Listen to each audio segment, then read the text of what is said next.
Welcome to UPSC ocean. So last క్లాస్‌లో మనం religion concept and కొన్ని థియరీస్ గురించి డిస్కస్ చేసాము. Like EB Tylor animism, manaism and naturalism and also some psychological theories regarding the religion గురించి discuss చేసాము. So ఈరోజు ఆ class continuation చూద్దాం ఆ topic. So it is here. Monotheism versus polytheism దగ్గర ఉన్నాము. మోనోథిజం అంటే ఏంటంటే సింపుల్ గా చెప్పాలి అంటే believing in one god. Polytheism is believing in multiple gods. Mono means single. Theism means believing in the god is called as theist. Ism is ideology. So believing in single god is monotheism. Poly is multiple. Believing in multiple gods is polytheism. మోనోథిజం అంటే ఒక్కడే దేవుడు. Only one God. ఒక్కటే holy place. ఒకటే symbol ఉండే అనే ఒక ఒక ideology, ఒక బిలీఫ్ సిస్టమ్. మనిషికి ఆ సూపర్ న్యాచురల్ పవరో లేదా గాడో మధ్య ఉన్న రిలేషన్‌లో ఓన్లీ ఒక్కళ్ళే ఉంటారు అని బిలీవ్ చేసే ఐడియాలజీని, ఆ బిలీఫ్ సిస్టమ్‌నే మనం మోనోథిజం అంటాం. లైక్ కొన్ని రిలీజియన్స్ తీసుకుంటే లైక్ ఇస్లాం అవ్వచ్చు, క్రిస్టియానిటీ, జూడయిజం ఇవన్నీ ఏంటంటే ఒక్కడే దేవుడని చెప్పి బిలీవ్ చేసే కొన్ని రిలీజియన్స్. ఓన్లీ ఒక సుప్రీం గాడ్ ఉంటారని మాత్రమే బిలీవ్ చేస్తారు. దిస్ ఈస్ ఎక్స్‌క్లూజివ్ మోనోథిజం అంటాం ఈ సిస్టమ్‌ని. రైట్? కొన్ని రిలీజియన్స్‌లో ఏంటంటే they believe in pluriform of monotheism. అంటే డిఫరెంట్ గాడ్స్ ఉన్నప్పటికీ డిఫరెంట్ గాడ్స్ ఉంటారు. But they are under the same divine power. ఒక్క డివైన్ పవరే డిఫరెంట్ ఫార్మ్స్ లో మేనిఫెస్ట్ అయి ఉన్నారు. అంటే గాడ్ అనేది ఒక్కళ్ళే. కానీ ఇన్ మల్టిపుల్ ఫార్మ్స్ లో ఉన్నారు. వాళ్ళ యొక్క ఫార్మ్స్ అనేవి మల్టిపుల్ ఫార్మ్స్ లో ఉన్నాయని బిలీవ్ చేసే ఒక సిస్టమ్ ఇస్ ప్లూరిఫార్మ్ అంటాం. మోనోథిజం లో ఎక్స్‌క్లూజివ్ మోనోథిజం ఏంటంటే ఓన్లీ సింగిల్ గాడ్. ఇంకా వేరే ఏ గాడ్ లేదని చెప్పి బిలీవ్ చేస్తాం. వెరస్ ఇన్ ద ప్లూరిఫార్మ్ లో ఏంటంటే ఒకడే గాడ్ డిఫరెంట్ ఫార్మ్స్ లో మేనిఫెస్ట్ అయి ఉన్నాడు. లైక్ హిందూయిజంలో అంటే శివ, విష్ణు, దేవి all are seen as a part of one divine energy, but they are manifested in different forms. That is kind of pluriform అంటాం. నెక్స్ట్ వచ్చేసి పాలిథిజం. పాలిథిజంలో ఏంటంటే మెనీ గాడ్స్ ఉంటారు, many temples, many symbols. చాలా gods ని believe చేయడం. For example ancient Greece లో కానీ, రోమ్ లో కానీ అప్పుడు వాళ్ళకి వార్ గాడ్ అని, లవ్ గాడ్ అని, సీ గాడ్ అని ఇట్లా డిఫరెంట్ యాస్పెక్ట్స్ కి ఒక సెపరేట్ డైటీ ఉంటారు. So that is called as polytheism. So monotheism is something called one god belief, whereas in the polytheism many gods belief. ఈ రెండు కూడా ఏం చూపిస్తుంది? This is that there are different ways how society understand divinity and power. మనుషులు ఆ డివినిటీని, power ని అర్థం చేసుకోవడంలో ఉన్న ఆ డిఫరెంట్ వేస్ ఏంటి? ఒక్కొక్కరు ఎలా దాన్ని హ్మ్, బిలీవ్ చేస్తున్నారనేది మనం ఇక్కడ అబ్జర్వ్ చేయొచ్చు. నెక్స్ట్ వచ్చేసి sacred and profane. What is meant by sacred and what is meant by profane అంటే there is a person called Durkheim. Last మనం ఫంక్షనలిస్ట్ అప్రోచ్ లో కూడా చూసాము. ఆయన ఏం చెప్పారు అంటే ఈ రిలీజన్ థియరీలో ప్రపంచంలో ఉన్న అన్ని ఆబ్జెక్ట్స్ కానీ, థింగ్స్ కానీ మనుషులు అనే వాళ్ళు ఏం చేస్తారంటే దే స్టార్టెడ్ డివైడింగ్. ఎప్పుడైతే మనుషులు when the people started dividing this things as sacred మరియు ప్రొఫైన్, అప్పటి నుంచే రిలీజన్ అనేది పుట్టుకొచ్చిందని కూడా చెప్పొచ్చు. సేక్రెడ్ అంటే ఏంటంటే ఏవైతే ప్యూర్, హోలీ, రిలీజియస్ థింగ్స్ ఏవైతే ఉంటాయో వాటిని sacred things or sacred objects లాగా ఇవేంటంటే సొసైటీలో ఆబ్జెక్ట్స్ కి ఒక కమ్యూనల్ సిగ్నిఫికెన్స్ అనేది ఉంటుంది. లైక్ టెంపుల్ లో ఉండే స్టోన్స్ కానీ, టెంపుల్ లో ట్రీస్, టోటమ్, పూజ చేసే ఆబ్జెక్ట్స్ కానీ ఇవన్నీ కూడా సేక్రెడ్ గా బిలీవ్ చేస్తారు. Because people attach some spiritual value to those objects కాబట్టి వీటిని సేక్రెడ్ ఆబ్జెక్ట్స్, పవిత్రమైన వస్తువులుగా భావిస్తూ ఉంటారు. వెరాస్ ప్రొఫైన్ అంటే ఏంటంటే డైలీ యూజ్ చేసే objects, normal objects like spoon or chair or dress. ఈ థింగ్స్ ఏంటి, వీటికి ఏమి రిలీజియస్ మీనింగ్ అనేది ఉండదు. రైట్? సో దుర్గాయం ఏం చెప్తున్నాడంటే రిలీజన్ అనేది స్టార్ట్ అవుతుంది ఎప్పుడైతే సొసైటీ అనేది ఈ థింగ్స్ ని సేక్రెడ్ వర్సెస్ ప్రొఫైన్ గా డివైడ్ చేయడం స్టార్ట్ చేస్తారో that is wear the point religion starts. And also ఈ సేక్రెడ్ థింగ్స్ అనేవి ఏవైతే ఉంటాయో ఇవి పీపుల్ ని ఎమోషనల్లీ, సోషల్లీ యునైట్ చేయడానికి కూడా హెల్ప్ చేస్తాయంట. అండ్ ఈవెన్ మెలనోస్‌కి ఏం చేశారంటే దీనికి ఒక పాయింట్ యాడ్ చేయడం జరిగింది. ఈ సేక్రెడ్ ఆబ్జెక్ట్స్ ఏవైతే ఉంటాయో they are not just the objects. ప్రతి సేక్రెడ్ ఆబ్జెక్ట్‌కి కూడా ఒక ఫంక్షనల్ రోల్ అనేది ఉంటుంది. లైక్ రిచువల్స్‌ని, బిలీవ్స్ ఇవన్నీ ఏంటి? వాటి యొక్క ఫంక్షన్ ఏంటి? The role of the functional role ఏంటి? మనుషుల్లో ఉన్న ఫియర్‌ని, యాంగ్జైటీని ఆర్ అన్‌సర్టెనిటీస్‌ని మెయింటైన్ చేసి సొసైటీని హార్మోనీలో మెయింటైన్ చేయడానికి ఈ సేక్రెడ్ ఆబ్జెక్ట్స్ అనేవి హెల్ప్ చేస్తాయన్నది Malinowski's point. Right? So, sacred and profane. So this is the concept of sacred and profane. Sacred are the pure religious, holy collective objects, whereas profane are the ordinary and personal objects. Both together shows what how religion gives meaning and order to makes an order in a society. Okay, totem is again a sacred object, ritual object, stone, streets, right? That those are the examples. So next వచ్చేసి myth and religion. So myth అంటే ఏంటి? Rituals అంటే ఏంటి? ఇవి మన society, religion, కల్చర్‌లో చాలా important parts అన్నమాట. సో, ఇవి పీపుల్‌ని యునైట్ చేయడానికి, లైఫ్‌కి ఒక మీనింగ్ ఇవ్వడానికి కూడా ఇవి చాలా హెల్ప్ చేస్తాయి. సో, మిత్స్ అంటే మనకు తెలిసిన పురాణాలు, కథలు. Basically stories are the legends of the greatest personalities life గురించి, నేచర్ గురించి, సోషల్ రూల్స్‌కి సంబంధించి ఉన్న కొన్ని ఇంపార్టెంట్ స్టోరీస్‌నే మనం మిత్స్ అంటాం. ఇక్కడేంటి కొన్ని స్టోరీస్ అనేవి క్రియేట్ అయినయా? స్టోరీస్ ఉన్నాయా? గాడ్ ఎలా ప్రపంచాన్ని క్రియేట్ చేశారు? గుడ్ అంటే ఏంటి? ఈవిల్ అంటే ఏంటి? ఇట్లా మనుషులకి వాల్యూస్ నేర్పించడానికి, లైఫ్ నేర్పించడానికి చెప్పే కొన్ని పురాణ గాథలు, కథలుగా మనం చెప్పొచ్చు. ఈ ఫంక్షనలిస్ట్ ఎవరైతే ఉన్నారో లైక్ మెలినోస్కీస్ అండ్ రాట్‌క్లిఫ్ బ్రౌన్ వీళ్ళందరి ప్రకారం మిత్ అనేది సొసైటీలో ఉన్న రూల్స్‌ని జస్టిఫై జేయడానికి హెల్ప్ చేస్తాయని చెప్తున్నారు. లైక్ ఫర్ ఎగ్జాంపుల్ ఒక మిత్ అనేది ఏం చెప్తుంది? ఎందుకు మ్యారేజ్ అనేది ఒక సర్టెన్ వేలోనే చేస్తారు. లేదా ఎందుకు టాబూస్ అనేది ఫాలో చేస్తారు అనేది ఒక మిత్, ఒక పురాణం కాదు, ఒక స్టోరీ చెప్తే ఏం చేస్తుంది? సో, మిత్ అనేది actually what it is doing? It is making a social order. ఒక సోషల్ ఆర్డర్ ఇలా ఉండాలి, సొసైటీ ఇలా ఉండాలి అనేది ఒక మిత్ అనేది కంట్రోల్ చేస్తుంది. లైక్ మనం ఫర్ ఎగ్జాంపుల్‌గా తీసుకుంటే రామాయణం ఒక పురాణ గాథ. మనకేం చెప్తుంది రామాయణం? ఒకడే రాముడు, ఒకటే సీత, ఒకటే బాణం. What it is trying to say you should have monogamy in marriages. That is where people following it. So, myth అనేది ఫంక్షనల్లీ ఒక సొసైటికల్ ఆర్డర్‌ని మెయింటైన్ చేయడానికి హెల్ప్ చేస్తుంది. Right? So, that is what it is. And structuralist point ప్రకారం ఏంటంటే like Levi Strauss వాళ్ళ point ఏంటంటే Levi Strauss ఏం చెప్తున్నారంటే ప్రతి మిత్‌కు గూడా ఒక డీప్ హ్యూమన్ మైండ్ ప్యాటర్న్స్ ఉంటాయని. అంటే చాలా వరకు మనం యూజ్ చేసేవన్నీ గూడా ఈ బేసిక్ ఐడియాస్ అన్నీ గూడా మన హ్యూమన్ మైండ్ యొక్క ప్యాటర్న్స్ అని చెప్తున్నారు. సో, డిఫరెంట్ కల్చర్స్‌లో మిత్ అనేది the way it is doing is different ఉన్నప్పటికీ మీనింగ్ అనేది సేమ్ ఉంటుంది. Like life versus death or it may be nature versus culture, right? So, maybe the myth is different but at the end the deep meaning of the myth is same అన్నది వాళ్ళ పాయింట్. Next వచ్చేసి rituals. Rituals అంటే ఆచారాలు మనకు తెలిసినవే. The rituals means what you can say they are the symbolic actions like festivals కానివ్వండి, pujas or marriage ceremonies ఇవన్నీ ఏంటి? ఇవి స్పెసిఫిక్ టైమ్స్ అండ్ రూల్స్ ఉంటాయి. ఈ టైంకి ఈ ఫెస్టివల్ వస్తుంది. ఈ టైంకి ఇది చేయాలి. What it is doing? Socially మనుషులందరిని ఇంటిగ్రేట్ జేయడానికి సొసైటీలో ఉన్న అందరిని యునైట్ చేయడానికి హెల్ప్ చేస్తాయి. Right? Again the festivals like you see the Sankranti, Christmas, or Diwali, or any kind of marriage rituals, what it is saying, it is uniting the peoples and families, ఆ bonds ని unite చేయడంలో help చేస్తాయి. So, myth is something ఒక మీనింగ్‌ని explain చేస్తే, rituals అనేవి ఆ మీనింగ్‌ని ప్రాక్టీస్‌లో పెట్టడంలో rituals అనేవి హెల్ప్ చేస్తాయి. సో, నెక్స్ట్ వచ్చేసి మిత్‌కి అండ్ రిచువల్‌కి మధ్య ఉన్న రిలేషన్‌షిప్ ఏంటనేది చూద్దాం. ఇక్కడ కొన్ని పాయింట్స్‌లో ఏంటంటే రిచువల్స్ మిత్‌ని ఆహ్, రూల్ చేస్తే, కొన్ని మిత్స్ రిచువల్స్‌ని రూల్ చేస్తాయని చెప్తున్నారు. ఒకసారి చూద్దాం. సో, ఇక్కడ ఇక్కడ రిచువల్స్ ఫ్రమ్ ద మిత్ అంటే ఏంటంటే, ఒక మిత్ అనేది రిచువల్‌ని క్రియేట్ చేస్తుంది. ఫర్ ఎగ్జాంపుల్ మిత్ అంటే ఏంటి?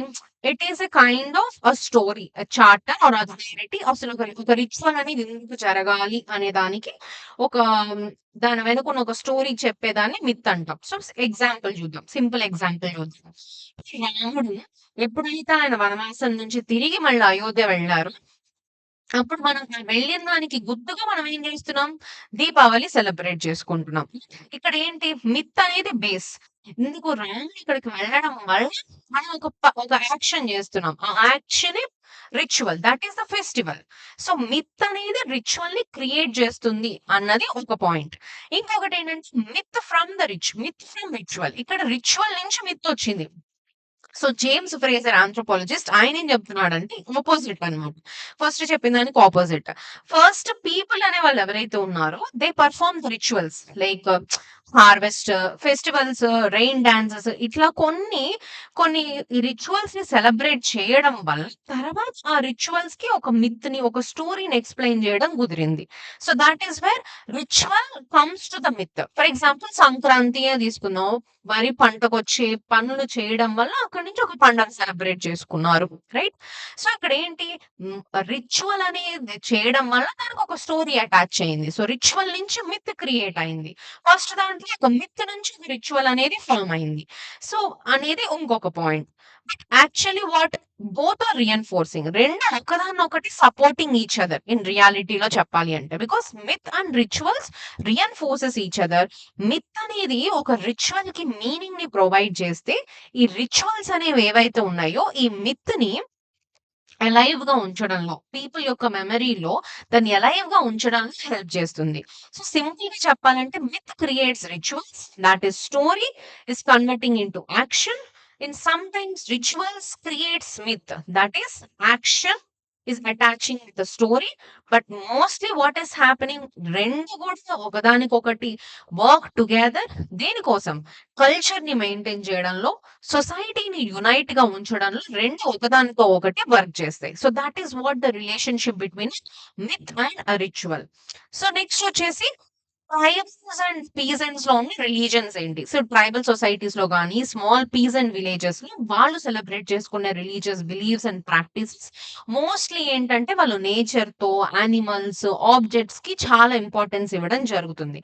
సో, ఇక్కడ కొన్ని forms of tribals and peasant యొక్క రిలీజియన్స్ చూద్దాం. That is fetishism. ఫెటిషిజం అంటే ఏంటంటే ఆర్డినరీ ఆబ్జెక్ట్స్ ఏవైతే ఉంటాయో వాటికి కొన్ని సూపర్ న్యాచురల్ పవర్స్ ఉన్నాయని బిలీవ్ చేస్తారు. మెయిన్‌లీ వెస్ట్ ఆఫ్రికాలో ఇది చాలా ఫేమస్ అన్నమాట. ఫర్ ఎగ్జాంపుల్ ఒక నార్మల్ స్టోనో, షెల్లో, బ్రాస్లెట్సో లేదా ఒక వుడెన్ డాలో ఇవన్నీ ఏంటంటే దే బిలీవ్ ప్రొటెక్షన్ ఇస్తాయి. ఈ కొన్ని ఆబ్జెక్ట్స్ ఉంటే మనకి లక్‌నిస్తాయి. మన దగ్గర ఇలాంటి ఒక చెట్టు, ఒక లక్కీ ట్రీ ఉందనుకోండి మనకి లక్ ఇస్తది. ఇట్లా కొన్ని ఆబ్జెక్ట్స్‌కి ఒక న్యాచురల్ పవర్ ఉందని బిలీవ్ చేసి లేదా ఒక ఆబ్జెక్ట్ ఈ ఈ ఈవిల్ స్పిరిట్స్ నుంచి ప్రొటెక్ట్ చేస్తుంది. ఇట్లా ఆబ్జెక్ట్స్‌కి మనం ఒక సూపర్ న్యాచురల్ పవర్‌ని ఐడెంటిఫై చేయడాన్ని ఫెటిషిజం అంటాం. ఆబ్జెక్ట్స్ అనేవి పవర్‌ఫుల్‌గా మారతాయి. సో, ఫెటిష్ అంటే ఏంటంటే object with magical or supernatural ఫోర్సెస్‌ని మనం ఫెటిష్ అంటాం. సో, ఆ ఐడియాలజీని ఫెటిషిజం అంటాం. ఇలాంటి కొన్ని బిలీఫ్ సిస్టమ్స్‌ని మనం ట్రైబల్ అండ్ పీజెంట్ రిలీజియన్స్‌లో చూడొచ్చు. ఎస్పెషల్లీ మన దాంట్లో గూడా మనం ఒక ఎగ్జాంపుల్‌గా తీసుకుంటే మనం ఇంటికి ముందు గుమ్మడికాయ కడతాం. ఎందుకు? దిష్టి అనే దాన్ని ఒక నెగెటివ్ ఎనర్జీని అది అట్రాక్ట్ చేస్తుంది అని. ఇక్కడ ఆ వెజిటబుల్ ఆఫ్ గుమ్మడికాయ ఏదైతే ఉందో దానికి మనం ఒక పవర్‌ని ఇస్తున్నాం. That is attracting it right. That attracting the negative energy not entering into the home అని చెప్పేసి right. So, that is how కొన్ని ఆబ్జెక్ట్స్‌కి కొన్ని పవర్స్ ఏదో ఈ లక్కీ ప్లాంట్ ఉంటే మన ఇంటికి లక్ వస్తుంది. So, this is how that kind of ideology is called fetishism. Next వచ్చేసి టోటమిజం. మనం చెప్పింది డుర్కైమన్ ఫ్రేజర్ చెప్పినట్టు. ఒక గ్రూప్ ఆ ట్రైబ్ గాని, ఒక క్లాన్ గాని, ఒక యానిమల్‌ని గాని, ఒక ప్లాంట్‌ని గాని వాళ్ళు ఆ ట్రైబ్‌కి వాళ్ళకి ఒక మిస్టికల్ కనెక్షన్ ఉండడం. ఆ యానిమల్‌ని, ఆ సింబల్‌ని టోటెమ్ అంటారు. Same like 'Kantara' movie again. వాళ్ళు ఆ వరాహం అనేది వాళ్ళ కంప్లీట్ క్లాన్ మొత్తానికి వాళ్ళేం చేశారు, వాళ్ళు పెట్టుకున్నారు. వాళ్ళు దేవుడిగా భావించారు. వాళ్ళు దాన్ని పూజించడం. That is what. ఇంకొక ఎగ్జాంపుల్‌గా తీసుకుంటే ఫర్ ఎగ్జాంపుల్ ఒక క్లాన్‌కి టైగర్ అనేది టోటెమ్ అనుకో. For example sorry. ఒక క్లాన్‌కి ఒక టైగర్ అనేది టోటెమ్ అనుకుందాం. సో, వాళ్ళకి ఆ టైగర్ అనేది ఒక సేక్రెడ్ ఆబ్జెక్ట్, ఒక పవర్‌ఫుల్ ఆర్ ప్రొటెక్టర్ అని బిలీవ్ చేస్తారు. ఫర్ ఎగ్జాంపుల్ ఇక్కడ దుర్గం ఏం చెప్తున్నాడు? సీ టోటెమ్ అనేది ఏదైతే ఉందో what it is doing actually ఇది సొసైటీని యునైట్ చేయడానికి ఒక సింబల్ లాగా హెల్ప్ అవుతుంది. ఇప్పుడు ఫ్రేజర్ ఏం చెప్తున్నాడు? టోటమిజం అనేది మిత్ ప్లస్ రిచువల్ సైకిల్‌లో రెండిట్లో ఉంటుంది. టోటెమ్ అనేది ఇక్కడ కేవలం ఇట్స్ ఒక యానిమల్ అలా మాత్రమే కాదు. కంప్లీట్ ఆ క్లాన్ మొత్తానికి ఒక ఐడెంటిటీ లాగా కూడా వర్క్ చేస్తుంది. అండ్ ఈ టోటమిక్ క్లాన్స్ కూడా కొన్ని ఉంటాయి. ఈ టోటెమ్‌ని బిలీవ్ చేసే పీపుల్ ఎవరైతే ఉంటారో వాళ్ళకి కొన్ని రూల్స్ ఉంటాయన్నమాట. కొన్ని సోషల్ రూల్స్ ఉంటాయి ఆ టోటమిక్‌లో. అవేంటంటే ఎక్సోగమి. ఈ సేమ్ టోటెమ్ ఉన్న వాళ్ళు ఎవరైతే ఉంటారో వాళ్ళు ఒకళ్ళనొకళ్ళు మ్యారేజ్ చేసుకోరు. ఫర్ ఎగ్జాంపుల్ ఈ టైగర్ క్లాన్ ఉందనుకోండి. ఈ టైగర్ క్లాన్‌లో ఉన్న వాళ్ళు టైగర్ క్లాన్‌లో ఉన్న వాళ్ళు పెళ్లి చేసుకోకూడదు. వేరే వాళ్ళని చేసుకోవాలి. ఎందుకంటే వీళ్ళందరూ ఒక గ్రూప్‌కి చెందిన వాళ్ళు గదా! సో, జెనెటికల్లీ మనం సైంటిఫికల్‌గా చూసినప్పుడు జెనెటిక్స్ అనే పాయింటొస్తది. బట్ వాళ్ళ నమ్మకాల ప్రకారం సేమ్ టోటెమ్‌లో ఉన్న వాళ్ళని చేసుకోకూడదు. బికాజ్ సోషల్ ఆర్డర్‌ని మెయింటైన్ చేయడానికి. వాళ్ళకి కొన్ని టాబూస్ ఉంటాయి. ఈ టోటెమ్ యానిమల్ ఏదైతే ఉందో దాన్ని హార్మ్ చేయకూడదు. దాన్ని తినడం గాని, ఇట్లాంటివి ఏమి చేయకూడదు. కిల్ చేయడం గాని, అలాంటివి చేయకూడదు. కొన్ని మోరల్ కోడ్స్ కూడా ఉంటాయి. టోటెమ్‌లో ఉన్న క్లాన్‌లో ఉన్న మెంబర్స్ అందరూ గూడా మోరల్లీ బిహేవ్ చేయాల్సి ఉంటుంది. ఆ టోటెమ్‌ని రిప్రజెంట్ చేసే విధంగా వాళ్ళ యొక్క యాక్షన్స్ గాని, వాళ్ళ యొక్క మొరాలిటీ గాని ఇలా ఉండాలి. ఎందుకంటే ఆ టోటెమ్ యొక్క ప్యూరిటీని, వాల్యూస్‌ని రిప్రజెంట్ చేసే వారసుల్లాగా వాళ్ళు బిహేవ్ చేయడం అనేది important. So, this is meant by fetishism, totemism and టోటమిజంలో ఉన్న టోటమిక్ క్లాన్స్‌లో ఉన్న కొన్ని రూల్స్. సో, నెక్స్ట్ వచ్చేసి మ్యాజిక్, రిలీజియస్ ఫంక్షనరీస్ అంటే ఏంటో చూద్దాం. సో, ఇక్కడ రిలీజియన్ ప్లస్ మ్యాజిక్ వర్క్ 2 చేసే పీపుల్ కొంతమంది సొసైటీలో ఉంటారు. వాళ్ళకి కొన్ని డిఫరెంట్ రోల్స్ కానీ, పవర్స్ కానీ, సోషల్ స్టేటస్ గాని ఉంటుంది. దాని గురించి చూద్దాం. షామన్ అంటే ఏంటంటే ఒక పార్ట్ టైమ్ స్పిరిచువల్ హీలర్స్ అన్నమాట. మోస్ట్‌లీ మనం నొమాడిక్, అగ్రికల్చరల్, ట్రైబల్ సొసైటీస్‌లో మనం వీళ్ళని చూడొచ్చు. వీళ్ళ యొక్క డ్యూటీ ఏంటంటే వీళ్ళు పార్ట్ టైమ్ వర్క్ అన్నమాట. జనరల్లీ నార్మల్‌గా అందరు మనుషుల్లానే వర్క్ చేసుకుంటారు. పార్ట్ టైమ్‌గా వీళ్ళకి ఒక స్పిరిచువల్ రోల్ అనేది కూడా ఉంటుంది. వాళ్ళ యొక్క రోల్ ఏంటంటే హీల్ చేయడం, డివినేషన్, ఆహ్, క్యూరింగ్ ద ఇల్‌నెస్‌ని క్యూర్ చేయడం, ట్రాన్స్‌లోకెళ్ళడం అండ్ స్పిరిట్ వరల్డ్ కమ్యూనికేట్ జేయడం, రిచువల్స్ పెర్ఫార్మ్ చేయడం. సో, ఎగ్జాంపుల్‌గా చెప్పాలంటే ఫర్ ఎగ్జాంపుల్ ఒకళ్ళకి ఏదైనా ఒక సిక్‌నెస్సో, ఒక రోగమో ఎప్పటినుంచో వస్తుంది బాలేదు. ఒక మాంత్రికుడు, తాంత్రికుడు అని కూడా కాదు. ఒక ఆయన దగ్గరికెళ్తారు. ఆయన ఏం చేస్తాడు? ఒక ట్రాన్స్‌లోకెళ్ళిపోతాడు. వెళ్ళిపోయి అసలు ఆ రీజన్‌కి కారణం ఏంటని కనుక్కొని ఆహ్, అది తగ్గడానికి రీజన్ చెప్తాడన్నమాట. మనం గూడా మన సొసైటీస్‌లో కొన్ని చూస్తూ ఉంటామనమాట. ఇప్పుడు అమ్మవారొచ్చిందనో, లేదంటే వీళ్ళు కరెక్ట్‌గా చెప్తారనో ఇంకొకళ్ళ దగ్గరికెళ్తాం. వాళ్ళు నార్మల్ మనుషులే అందరుంటారు. సడెన్‌గా ఈ టైంలో వాళ్ళకొస్తది, అమ్మవారొస్తది, ఇంకోళ్ళొస్తారు ఇట్లా వెళ్తారు. వెళ్ళినప్పుడు వాళ్ళు సమస్యలు చెప్తారు. రకరకాల సమస్యలు చెప్తారు. ఆ రకరకాల సమస్యలకి వాళ్ళు నువ్వు ఇది చేయడం వల్ల నువ్వు ఇలా ఉంది. Because of this reason this అని చెప్పి దీనికి నువ్వు ఇది చేసుకో. That is how a kind of ideology. ఇప్పుడు మనం కూడా మన సొసైటీస్‌లో వీటిని చూస్తూ ఉంటాం. ఇది ఇనీషియల్లీ ట్రైబల్ అండ్ పీసెంట్ సొసైటీస్‌లో ఈ షామాన్స్ అనేవాళ్ళు మనం ఎక్కువగా చూడొచ్చు. నెక్స్ట్ ఏంటంటే ఈ రిలీజియన్ అనే కాన్సెప్ట్‌తో కనెక్ట్ అయి ఉన్న పీపుల్ గురించి మనం మాట్లాడుతున్నాం. నెక్స్ట్ వచ్చేసి ప్రీస్ట్స్. వీళ్ళేంటంటే ఫుల్ టైమ్ రిలీజియస్ స్పెషలిస్ట్ అన్నమాట. నార్మల్ మన గుడిలో ఉండే పూజారుల్లాగా. ఫార్మల్ టెంపుల్స్‌లో, రిలీజియన్స్‌లో ఉంటారు. దేవుణ్ణి పూజించడం. ఈ రిచువల్ ఎక్స్‌పర్ట్స్‌ని గాని, సేక్రెడ్ ప్లేసెస్‌లో గాని వీళ్ళకి mostly high status in the society and also ఈ పొజిషన్స్ అనేవి కూడా హెరిడిటరీగా ఉంటాయి. Mostly father to son. Official religious leader అని చెప్పొచ్చు. నెక్స్ట్ వచ్చేసి సార్సరర్స్ అండ్ విచెస్. ఇదేంటంటే నెగెటివ్ ఫార్మ్. ఇందాక షామాన్స్ అనేది ఏంటంటే మనం పాజిటివ్ వేలో మన ప్రాబ్లమ్స్ ని సాల్వ్ చేసుకొని కొన్ని పర్సన్స్‌గా ఆహ్, చెప్పొచ్చు. ఈ సార్సరర్స్ అండ్ విచెస్ ఏంటంటే వీళ్ళు సొసైటీలో ఫియర్‌గా ఉంటారు. లైక్ సూపర్ న్యాచురల్ పవర్స్ ఉంటాయి కానీ హార్మ్ జేయడానికి. సొసైటీని హార్మ్ చేసే పర్స్పెక్టివ్స్‌లో బ్లాక్ మ్యాజిక్ కానీ పీపుల్ ఏంటంటే జనరల్లీ దే కాజ్ హార్మ్ అని బిలీవ్ చేస్తారు. అండ్ విచెస్ కూడా అంతే. They have some inborn power ఉందని బిలీవ్ చేస్తారు. వాళ్ళకి అంటే ఏదో నేర్చుకొని గాదు. మాకు ఇన్‌బోర్న్‌గా వచ్చింది ఆ పవర్ అని చెప్పి బిలీవ్ చేసి సమ్ సొసైటీని కాషియస్‌గా ఉంచడంలో నెగెటివ్‌గా ఆ పవర్‌ని యూజ్ చేసే పర్స్పెక్టివ్స్‌కి చెప్తారు.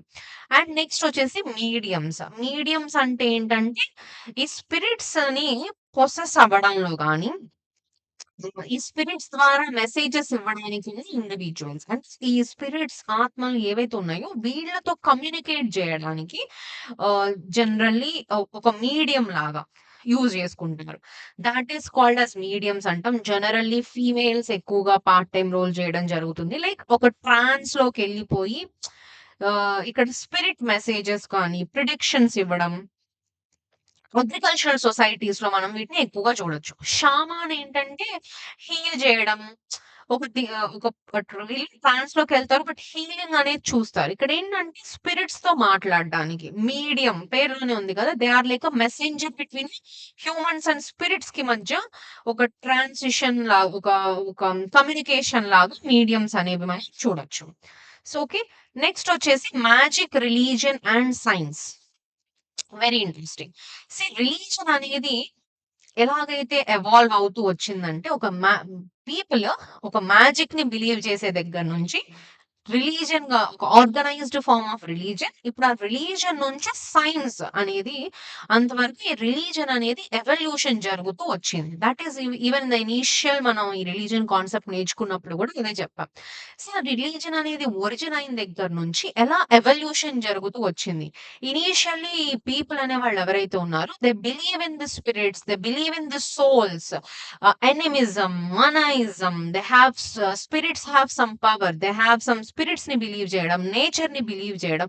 అక్కడి నుంచి people started believing in monotheism, polytheism, gods ని, మల్టిపుల్ గాడ్స్ ని ఒక కైండ్ ఆఫ్ రిలీజియన్ ని బిలీవ్ చేయడం స్టార్ట్ చేశారు. ప్రెజెంట్ మ్యాజిక్ ని రిలీజియన్ కంటే కూడా people believing in a science. We want scientifical reasons for everything, right? ఈ concept it's all about magic అయినా, రిలీజియన్ అయినా, సైన్స్ అయినా, at the end of the day it is about the belief system. It is all about ideology, or you can say a connection with some supernatural force or connection with the nature or controlling the nature అని కూడా చెప్పొచ్చు.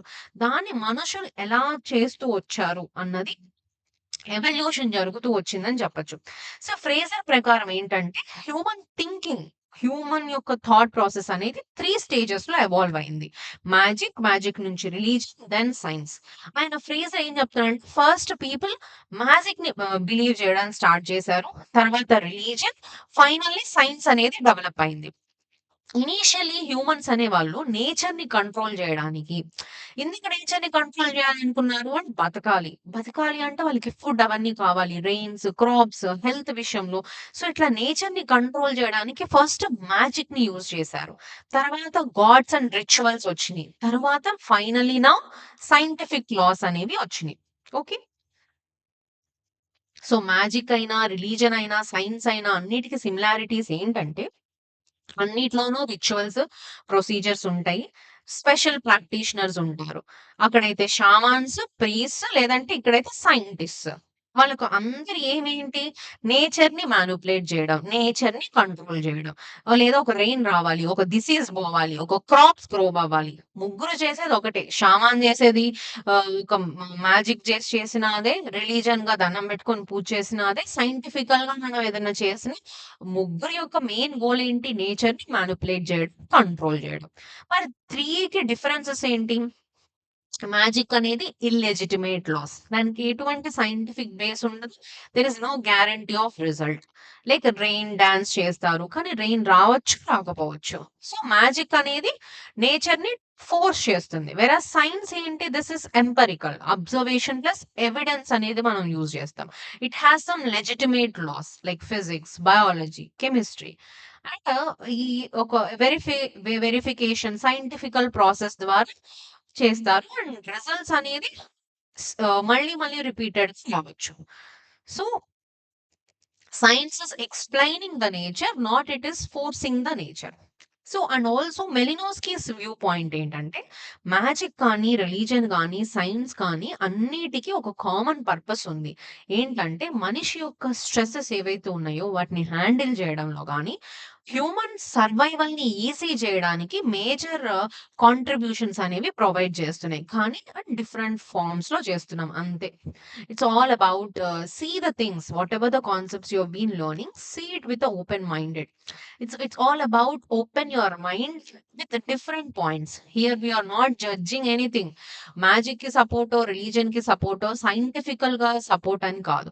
So it's all about open your mind. మనుషులు వాళ్ళ యొక్క thought process అనేది ఎన్ని emergencies గా వెళుతూ వచ్చినాయి, ఎలా ఎలా చేస్తున్నారు. అల్టిమేట్‌లీ మ్యాజిక్ చేసినా, రిలీజియన్ చేసినా, సైన్స్ అయినా what is the aim of the human is all about the human development right? So thought is what at the end of the day human development thought is where you see anthropology. Okay, so that is what, so magic, religion and science is all done for the human survival tools. Okay, so next వచ్చేసి again religion versus magic versus science కి మధ్య ఉన్న differences again you use for in your answers. మంచిగా ఒక table వేసేసి religion worship చేస్తారు, magic ఏంటి, science మూడిటికున్న ఏమేంటి, మూడిట్లో ఉన్న ప్రాక్టీషనర్స్ గ్యారంటీ, అది పబ్లికా private moral aspect. So use it in your answers. So the final take away of this religion concept ఏంటంటే టైలర్ ఏం చెప్తున్నారు, believe in animism, anima is believing in the souls. అక్కడ నుంచి స్పిరిట్స్ ని believe చేసే దగ్గర నుంచి ఆయన పాయింట్ లో రిలీజన్ అనేది మనుషులు ఇనీషియల్లీ స్పిరిట్స్ ని, సోల్స్ ని బిలీవ్ చేయడం దగ్గర నుంచి స్టార్ట్ చేసి అది ఎవల్యూషన్ మోనోథిజం వరకు వచ్చి సింగిల్ గాడ్ వరకు వచ్చి అలాగే రిలీజన్ ఎవాల్వ్ అయింది అన్నది ఆయన పర్స్పెక్టివ్. వెరస్ మెరిట్ పర్స్పెక్టివ్ వచ్చేసి మనాయిజం నుంచి పాలిథిజం ఫామ్ అయింది. మనా అనే ఒక సూపర్ న్యాచురల్ పవర్ నుంచి మెనీ గాడ్స్ డెవలప్ అయ్యి పాలిథిజం వచ్చింది అన్నది మ్యారిట్ యొక్క పర్స్పెక్టివ్. మ్యాక్స్ ముల్లర్ యొక్క పర్స్పెక్టివ్ ఏంటి, నేచర్ ని వర్షిప్ దగ్గర నుంచి లైక్ సన్, విండ్, రెయిన్, ఇట్లా నేచర్ ని వర్షిప్ దగ్గర నుంచి రిలీజన్ అనేది పుట్టుకొచ్చింది అన్నది ముల్లర్ యొక్క ఐడియాలజీ. ఆయన పాయింట్ ఏంటంటే సైకలాజికల్ ఆస్పెక్ట్ ని ఆయన యాడ్ చేసి టోటమిజం ని, ఎమోషన్స్, ఫియర్స్, ఈ డిజైర్స్ ఏవైతే ఉన్నాయో వీటన్నిటిని ఒక టోటం రూపంలో, ఒక సైకలాజికల్ యాంగిల్ రూపంలో రిలీజియన్ వచ్చింది అన్నది ఫ్రీడ్ యొక్క కాన్సెప్ట్. అండ్ డుక్కాయిమ్ కాన్సెప్ట్ కూడా టోటమిజం తో పాటు ఎప్పుడైతే మనుషులు సేక్రెడ్ అండ్ ప్రొఫైన్ ఆబ్జెక్ట్స్ గా సపరేట్ చేయడం స్టార్ట్ చేశారో అక్కడ నుంచి రిలీజన్ పుట్టుకుంటూ వచ్చింది. అండ్ వీటన్నిటిని సొసైటీని యునైట్ చేయడంలో ఈ టోటమిజమ్స్ హెల్ప్ అవుతున్నాయని, అండ్ మెల్నోస్కి కూడా సైకలాజికల్ నీడ్స్, రిచువల్స్, పీపుల్ కున్న ఫియర్స్ ని, అన్సర్టనిటీస్ అన్నిటిని కొన్ని రిలీజన్ రూపంలో చూస్తున్నారని చెప్పి మెలినోస్కిస్ ఐడియాలజీ.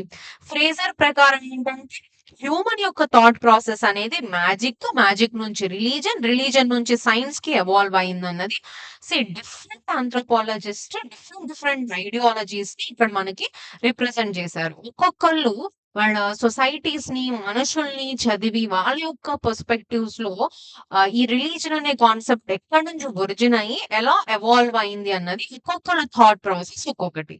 ఇన్ రియాలిటీలో మన పాయింట్ ఒపీనియన్ చెప్పాలి అంటే you can say it's all mixed. Everything has its own factors. Psychological aspect ఉంది, సొసైటికల్ ఆస్పెక్ట్ ఉంది, at the same time belief of souls and spirits and super natural powers ఉన్నాయి. Everything mix అయ్యి ఒక్కటే అని మనం చెప్పలేము. It's a mix of all అని చెప్పొచ్చు. So this is what the today's concept of religion. Hope మీకు క్లాస్ క్లియర్ గా అర్థమైంది అనుకున్నాను. సో లాస్ట్ క్లాస్, ఈ class the whole concept of religion full గా కంప్లీట్ అయిపోయింది. సో ఒక్కసారి చదువుకొని just practice some questions and ఇంక మీకు ఈ పర్టికులర్ చాప్టర్ అనేది క్లియర్ అయిపోయినట్టే. సో యాజ్ యూజువల్ ఏమైనా డౌట్స్ ఉంటే ఖచ్చితంగా కామెంట్ చేయండి.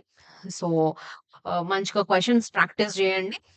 And thank you for listening and happy learning.